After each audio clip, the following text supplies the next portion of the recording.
Government resources. Who knew the government could actually be useful? Sam Moore and Aaron Bleich. Today we're going to talk about Chapter 22, which is Government Resources. We're not going to cover the second half of the chapter because that is about statistics, and we have no hand in that. So the definition that Fort and Mallory give to what is a government resource is that it is informational matter which is published as an individual document, and it is paid for by the government, and it might be required by the law. State, local, the United Nations, and the European Union, all countries essentially print government information, but the American federal government is usually much better at getting lots of information to the people.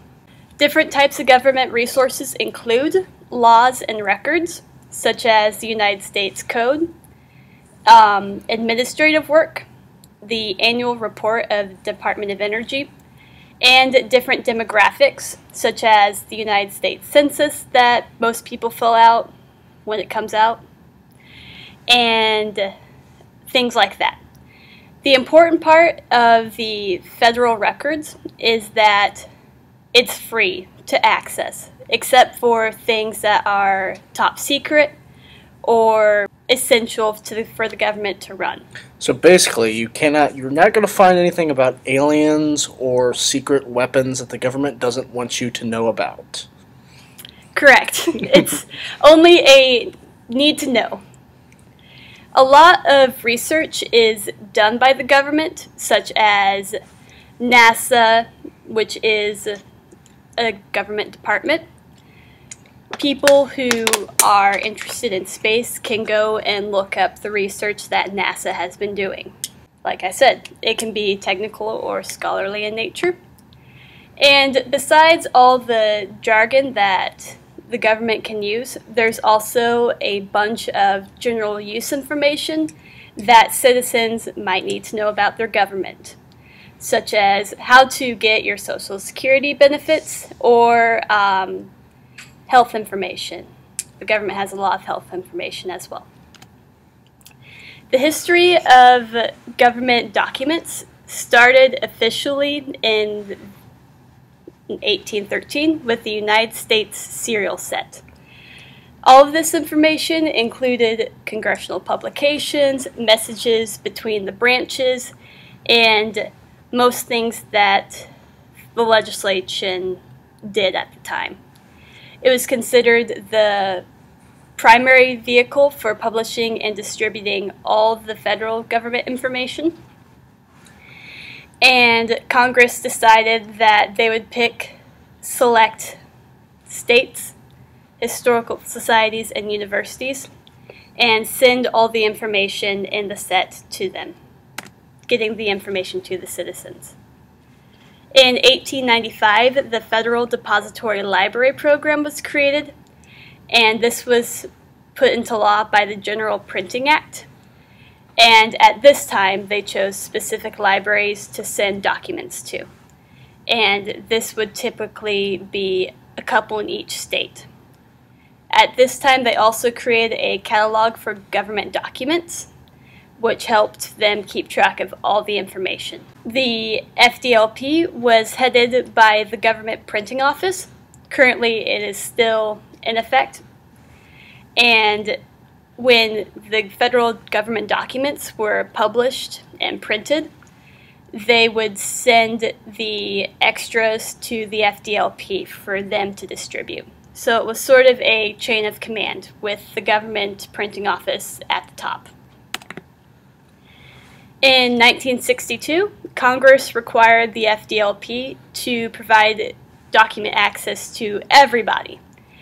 This wasn't officially in the law books before 1962, and everybody assumed that the libraries were supposed to provide documents for everyone.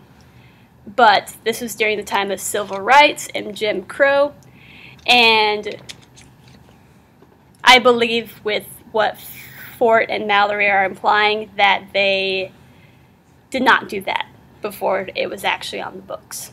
In 1976, the Online Computer Library Center database, quite a mouthful, is created, and it is the first non-print database catalog for government documents.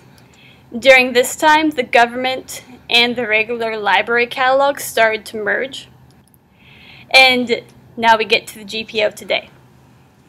The GPO now, with the introduction of the internet and not having as many physical documents printed, the GPO has moved on to preserve materials, catalog physical and digital documents, and making sure that government information will always remain accessible for free. What does government resources look like now?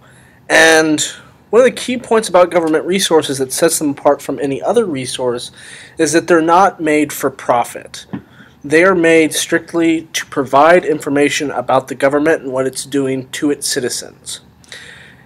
And with the advent of the digital age, the ability to give information to their citizens has greatly increased, and I think that no other online resource quite exemplifies this as the USA.gov website, which is basically, I kind of dubbed it the one-stop for all things government. And this is the one we kind of choose to look at and show you, and we're going to show you it right now. Because while the information might be online at the different agencies, people might not know where to go, and that makes it hard for them to find information. So here we have the USA.gov website, which, like I said, is your one-stop shop. This is something that I think, as a reference librarian, would be quite useful in basically giving the patron anything they need to know about the government. Whereas each department of the government has its own separate website, USA.gov is kind of an aggregate in that it takes all of those websites and all that information and puts it into one spot. So, for instance, us being in Kansas, let's say you don't know who the governor is and you want to contact him about certain issues that you personally feel, strongly about, or you think he's doing, a poor job. I mean, I don't know. So you would go to government agencies and elected officials. You would find your, elected officials right there. And right here, it shows you how do you want to contact the president, how do you want to contact your senator, your representative. But let's look at the state level, state governors. Click it.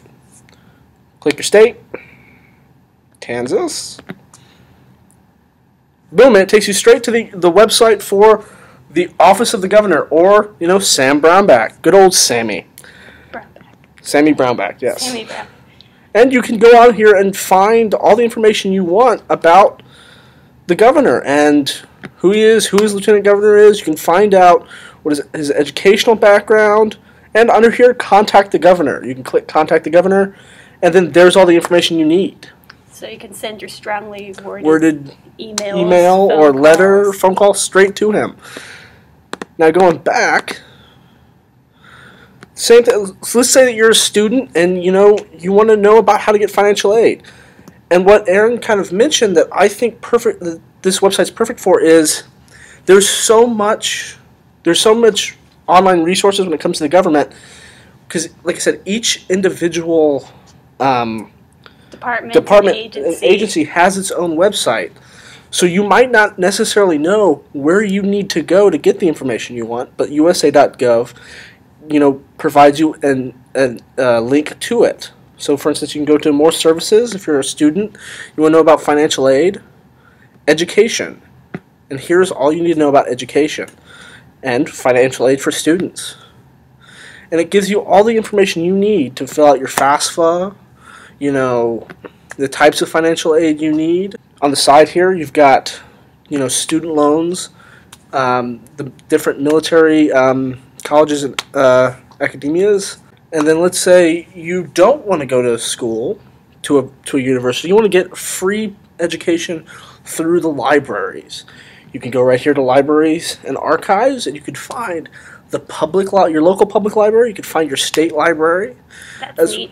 Yeah, as well as search, the libraries online. You can find the archives and museums for presidential libraries. You can find depositories. Anything you need to know about libraries.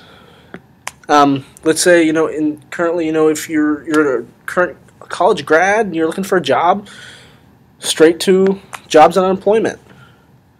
You find out about your labor laws and issues concerning labor, be it, Family and Medical Leave Act. If you need it, you can find information about discrimination and harassment in your workplace. You can find out about background checks. And let's say you also care about the environment. You can go and find out about disasters and emergencies, how to prepare, who to go to. Really want to see all the government agencies, if you don't believe us. You can go straight to government agencies and elected officials.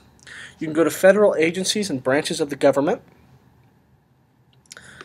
A to Z index. Oh boy.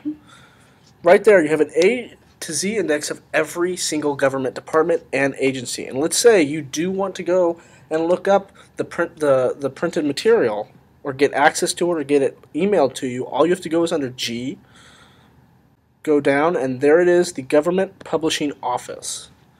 Ta-da. There's all the contact informations that you have. You can go to you can find a link to the bookstore.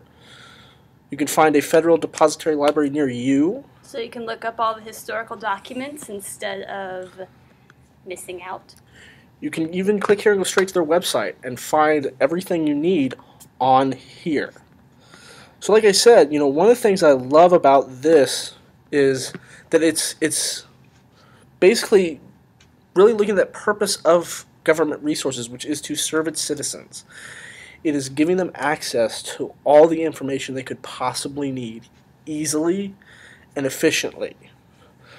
And you may not have a computer, you may not have access to the internet, but you always have your local library that you can go to access the internet and access all this information. What I really love about this website and this resource, this tool, is that it takes the purpose of government resources and brings it into the 21st century and brings it online. So it's easy for citizens to access any information they need simply by going to this website and looking under the headings. And like I said before, government resources are not made for profit. They're made to inform their citizens. And in this digital age, you can always find access to the internet and to a computer, whether or not you personally have a computer or have the internet. You can always go to a place like your public library and get on a computer and use their public computers and their internet to get to this website and find out what you need, to find things like a job, to find health information, To figure out how to do your taxes. to figure out how to do your taxes, to find out who to talk to as far as elected officials go, to find out about money issues, buying from the U.S. government, learn about currency, education. This is really a tool in the 20th century that allows this is really serving the citizenship of the United States and of any government. Really, and it takes less time than in the old days where you had to go and figure out, okay, does my library have this document that I want to read? Yeah, and if you wouldn't perhaps know where to go, you wouldn't know where those federal depositories were to be able to go and get information from the GPO. This website allows you basically to have no idea what you're doing and figure it out. It's very user-friendly. It's very user-friendly, as Aaron and I have figured out today trying to put this together. It even has Spanish version It has and a Spanish kids version. It has a Spanish option as well. Going to Espanol will put this entire website in Spanish for you. Right there. That's cool. Better service, like I said, better service to its citizens, which is exactly what government resources are for. They're not to make money. They are to serve their citizens. I think with that, is there anything else you want to add, Aaron? Not particularly. That's about it. That's about it. So here we are signing up. We hope that you will be able to use this resource yourselves and help your patrons should you have a question arise and direct them to USA.gov.